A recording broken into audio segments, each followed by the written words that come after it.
এই যাত্রায় সদরঘাটে লঞ্চ দুর্ঘটনায় মৃত্যু এখন নিয়মিত ঘটনা। কোনোভাবেই ঠেকানো যাচ্ছে না লঞ্চ দুর্ঘটনায় প্রাণহানি। বুধবার সদরঘাটে লঞ্চের ধাক্কায় ঝরে পড়ল একটি তরতাজা প্রাণ। এখনও নিখোঁজ রয়েছেন দুজন। এদিকে ঈদে দক্ষিণের জনপথে ফিরতে বাড়তি ভিড় ছিল রাজধানীর লঞ্চ ঘাটে। বছর ঘুরে আবার দরজায় কড়া নাড়ছে পবিত্র ঈদ উল ফিতর। প্রিয়জনের সঙ্গে ঈদ উদযাপনে রাজধানী ছাড়ছে মানুষ।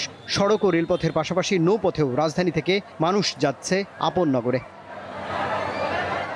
দুই একদিনের তুলনায় বুধবার যাত্রী চাপ বেশি থাকায় সন্তুষ্ট লঞ্চ কর্তৃপক্ষ। বাবা মার সাথে ঈদ করতে যাইতেছি, আনন্দ ফুর্তি করতে যাইতেছি। প্রচুর যাত্রী চাপ আছে। আমরা মনে করেন সোয়ারিঘাট থেকে ট্রলার দিয়ে এসে তারপর আমরা ঘাটে এসে নামছি।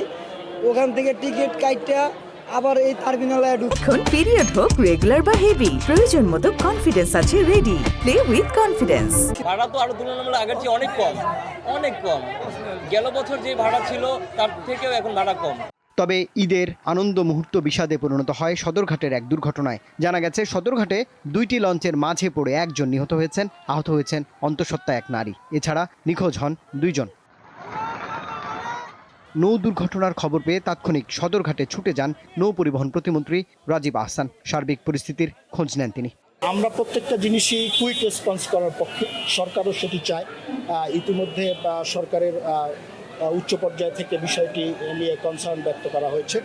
আমরা যে দুটি লঞ্চের মধ্যে ঘটনা ঘটেছে সেই দুটি লঞ্চের ইতিমধ্যে আমরা রুট পারমিট বাতিল করে দিয়েছি। দুর্ঘটনা তদন্তে পৃথক দুটি কমিটি গঠন করেছে নৌ পরিবহন মন্ত্রণালয় ও BIWTA। রুবায়েত হাসান, দীপ্ত সংবাদ, ঢাকা।